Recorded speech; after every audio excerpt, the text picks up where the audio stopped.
राधे राधे दोस्तों। अगर आपको हमारी कहानियाँ पसंद आती हैं तो प्लीज चैनल को सब्सक्राइब जरूर करें। बहू, तुम मायके जा रही हो ना? तुम वो लाल वाली साड़ी पहन लेना और हाँ, अपने गहने भी पहन कर जाना। पर मम्मी जी, मैं तो वहीं की हूँ। वहां तो सब मुझे जानते ही हैं और सबको यह भी पता है कि मेरा ससुराल बहुत अच्छा है। तो फिर यह सब दिखाने की जरूरत क्या है? अरे, ये दिखाने दिखाने वाली बात छोड़ो। तुम अपने भाई बहनों के लिए कुछ बना लेना। उन्हें जो पसंद हो वही बना लेना। मायके जाने में खाली हाथ जाना अच्छा नहीं लगता। नहीं नहीं बहू, स्नेहा सोच रही थी। मायका मेरा है, जाना भी मुझे है। पर मम्मी जी इसको लेकर कितनी उत्सुक हैं। वो जब अपने मायके जाती होंगी तो क्या हाल होता होगा। स्नेहा ने सीधे सासू माँ से प्रश्न कर डाला। मम्मी जी, आप भी इतनी ही तैयारियों से मायके जाती हैं? अचानक पूछे गए स्नेहा के इस प्रश्न से मालती जी थोड़ी देर तो चुप रहीं। फिर मुस्कुराते हुए उन्होंने ना में सिर हिला दिया। उन्होंने सिर्फ इतना ही कहा, काफी दिनों से मैं मायके नहीं गई हूँ। क्यों मम्मी, क्या आपका मन नहीं करता वहां जाने का जहां आपका बचपन बीता है? मालती जी नई नई बहू को क्या अपना दुखड़ा सुनाती। उन्होंने जिम्मेदारियों के ऊपर सारा कारण थोप इस प्रश्न को टाल दिया। देखिए मम्मी जी, अब मैं आ गई हूँ ना, मैं यहाँ सब संभाल लूंगी।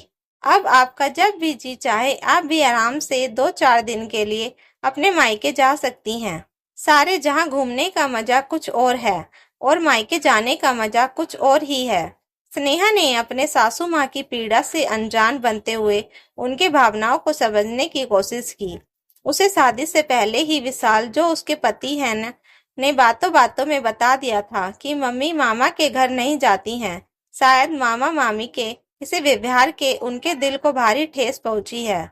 स्नेहा भले ही अभी एक नवयुवना थी, पर उसे भी मायके का महत्व बहुत ही भली भांति पता था। उसने उसी समय सोच लिया था कि कारण चाहे जो भी हो, वह पूरी कोशिश करेगी कि सासू माँ और उनके मायके के संबंध फिर से सुधर सके।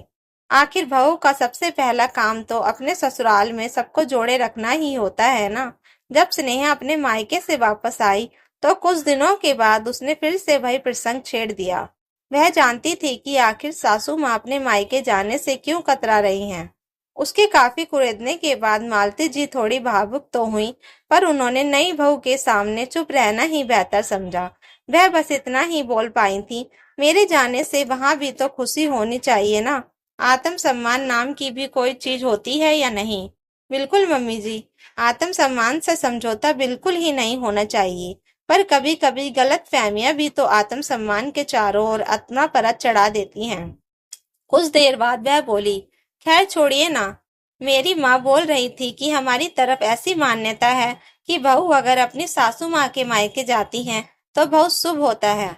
स्नेहा ने मौका देखकर चौका मारा। अगर ऐसा है तो तुम विशाल के साथ चली जाओ। अरे नहीं मम्मी, वहां मैं आपके बिना नहीं जाऊंगी। अपना निर्णय सुना स्नेहा जल्दी जल्दी काम निपटाने लगी। मालती जी मन ही मन सोच रही थी कि तुझे कैसे बताऊं बहू, महिलाएं कितनी भी बड़ी या बूढ़ी हो जाएं, मायका और मायके वालों से आकर्षण कभी खत्म नहीं होता है। क्या मेरा मन नहीं करता है वहां जाने का? पर अब इतने दिन हो गए हैं, इस बीच वहां से भी कोई आया नहीं है। ना ना ही किसी ने वहां मुझे बुलाया है। यही पास में ही तो मेरा मायका है। फिर भी मम्मी जी, आप तैयार हो जाइए। चलिए आज चलते हैं। स्नेहा ने आग्रह करने की बजाय आदेशात्मक रूप से कहा। कहाँ चलना है बहू? आज मामा के घर चलेंगे। मम्मी आप प्लीज मना मत कीजिएगा मेरी खातिर। प्लीज मम्मी जी, स्नेहा एक छोटी बच्ची की तरह सासू माँ के गले से लिपट कर बोली। मालती जी ने स्नेहा की ओर आश्चर्य से देखा। उन्हें शायद यकीन नहीं हो रहा था, पर स्नेहा ने उनकी आंखों में आश्चर्य देख हाँ में सिर हिला दिया। पर बहू परवर कुछ नहीं मम्मी जी, वहाँ जो कुछ होगा सब मेरी जिम्मेदारी है, आप चलिए। तो सही, दिल तो मालती जी का भी मायके जाने को चाहता था, पर शायद इतना फोर्स किसी ने कभी किया ही नहीं था। फिर वह सोचने लगी, कहीं बहू के सामने मेरा या अपमान हो गया तो। अरे नहीं नहीं, शायद हमें नहीं जाना चाहिए। ओह हे भगवान, मैं कुछ निर्णय क्यों नहीं ले पा रही हूँ। क्या हुआ? मालती विश्वनाथ जी से मालती के पति से मालती के कंधे पर हाथ रखते हुए पूछा। कुछ नहीं जी। मालती कुछ बोलती है उससे पहले ही विश्वनाथ जी ने कहा, स्नेहा समझदार है, पढ़ी लिखी भी है। मालती, कभी कभी हमें बच्चों की भी सुननी चाहिए, और सम्मान अपमान बहू के सामने। अरे बहू कोई पराई थोड़ी ना है, एक बार बहू की भी बात मान लो। जिद छोड़कर तो देखो, शायद यही तो मालती जी भी चाहती थी। वह झट रसोई में जाकर बोली, बहू सवेरे नाश्ते में जो तुमने ढोकला बनाया था वह बचा है क्या? उसे फ्राई कर लेती हूँ, भैया को बहुत पसंद है। और यह कच्ची मूंगफली भी रख लूं क्या? इसे उबालकर हम सब भाई बहन बहुत खाते थे। ठीक है मम्मी जी, और कुछ चाहिए तो विशाल जी से बोल दीजिए, वह ले आएंगे। मालती जी की उत्सुकता और खुशी देख स्नेहा सोच रही थी, प्लीज भगवान ऐसी खुशी मम्मी जी के मायके से लौटने के बाद भी बनाए रखिएगा। मालती जी का मायका वहां से मात्र 40 किलोमीटर की दूरी पर ही था, इसलिए उन्होंने अपनी ही गाड़ी से जाने का निश्चय किया। मालती जी सारे रास्ते चहकती रहीं। जब वे अपनी सीमा में दाखिल हुई तो एक छोटी बच्ची की तरह ही चहकती हुई हाथ के इशारे से स्नेहा को बताना शुरू किया, देखो यह मेरा स्कूल है, यहाँ तक हम सहेलियां खेलने आते थे।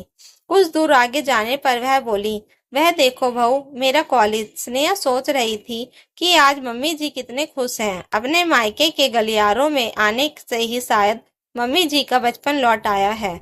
जब घर के सामने कार रुकी तो मालती जी के साथ स्नेहा की भी दिल की धड़कन तेज हो गई थी। काश सब अच्छा हो, सोचते हुए स्नेहा इधर उधर कॉल बेल ढूंढने लगी, पर तब तक मालती जी की कॉल बेल बजा चुकी थी। सामने एक अंधेड़ व्यक्ति जो काफी कमजोर दिखाई दे रहे थे मुस्कुराते हुए बोले, अरे देखो तो मालती आई है। क्या वर्षों बाद भैया के मुंह से अपना नाम सुन मालती जी भावुक हो गई। बाहर शोरगुल सुन अंदर से एक अंधेड़ उम्र की महिला भी पल्लू से हाथ पहुंचते हुए निकली और मालती जी को बड़ी ही आत्मीयता से गले लगाते हुए कहा, अरे अंदर तो आइए मालती जी। जैसे ही अंदर को कदम बढ़ाने लगी, कमजोर से दिखने वाले व्यक्ति, जो और कोई नहीं मालती के भाई ही थे, उन्होंने बस 1 मिनट कहकर मालती का हाथ पकड़ा और फुर्ती से बगल वाले घर में जाकर बोले, देखो तो मालती आई है। दरअसल बगल वाला घर चाचा जी का था। चाचा जी के सामने भी भाई मलय अपनी खुशी जाहिर करना चाहते थे। चाचा और चाची जी मलय और मालती को हाथ पकड़कर एक साथ देखते हुए उनका वह बचपन याद करने लगी, जब मालती और मलय पूरे मोहल्ले हाथ पकड़ पकड़ कर साथ साथ दौड़ा करते थे। लंबे अंतराल के बाद आज भी मलय और मालती बिल्कुल नन्हे बच्चों के भांति लग रहे थे। तभी भाभी ने कहा, अरे पहले मालती को अंदर तो आने देते, पहले चाय पानी तो हो जाए उसके बाद। अरे नहीं नहीं, चाय बाय सब बाद में। मलया भैया मालती बहना का हाथ पकड़कर अगल बगल देखो देखो मालती आई है, देखो मालती आई है कहते कहते बिल्कुल एक बच्चे से लग रहे थे। मामी जी ने बड़े प्यार से कहा, तुम आओ स्नेहा बहू, इन दोनों भाई बहनों को छोड़ दो, यह दोनों काफी दिनों बाद मिले हैं ना। स्नेहा बहू, मैं तो तुम्हारे चेहरे के संतोष, इम्तिनान और खुशी देखकर ही समझ गई थी कि मालती दीदी के यहाँ आने के पीछे की वजह है तुम हो, तुम्हारी वजह से ही लंबे अंतराल की खाई भर पाई है। कहते कहते मामी जी भावुक हो गई। अरे नहीं मामी जी, मैं तो सिर्फ कहते कहते स्नेहा रुक गई, फिर बात की दिशा को मोड़ते हुए मामी जी से पूछ ही लिया, पर मामी जी यदि दोनों भाई बहनों और आप में इतना प्यार था तो फिर कौन सी चीज रोक रही थी इन्हें एक दूसरे से मिलाने में? अरे कुछ नहीं बेटा, बात बहुत ही छोटी सी थी, पर एक दूसरे का ईगो और अहंकार रिश्तों पर भारी पड़ रहा था। खैर छोड़ो उन बातों को बेटा, तुम पढ़ी लिखी समझदार बहू हो, तुमने अहंकार को ऐसा मात दिया कि प्यार भी अपनी जीत पर गर्व करने लगा। कुछ देर बाद उन्होंने कंटिन्यू किया, बस छोटी सी तो बात थी, पर दोनों अपनी अपनी जगह अड़े हुए थे। शायद आज दोनों के समझ में आ गया होगा कि प्यार नफरत से बहुत ऊंचा होता है। मालती इनसे छोटी है, पर इस मामले में इन्होंने अपने भाई को पीछे छोड़ दिया है। वह प्यार दिखाने, जताने व निभाने में भले ही अपेक्षा बहुत आगे निकल गई है। खैर कहीं ना कहीं से तो शुरुआत होनी ही थी, शुरुआत कहीं से भी होनी चाहिए। भाई बहनों के बीच में यह दीवार कैसा?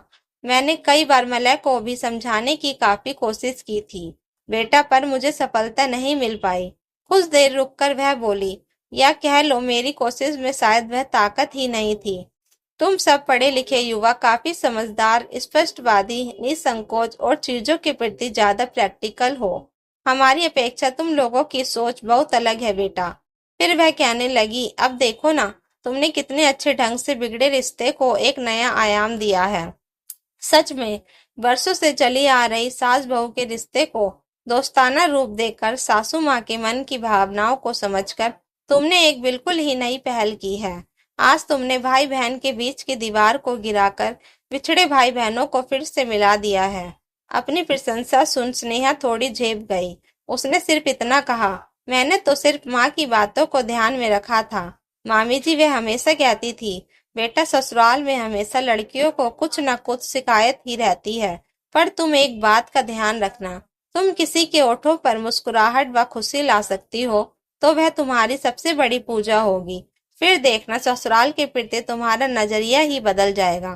फिर एक लंबी सांस लेकर वह बोली, अनजाने में ही सही, आज मम्मी जी और मामा जी के चेहरे पर खुशी देखकर लग रहा है कि माँ ने बिल्कुल ठीक ही कहा था। तो दोस्तों, कहानी अच्छी लगी हो तो प्लीज़ वीडियो को लाइक, शेयर एंड सब्सक्राइब जरूर करें। Thank you for watching.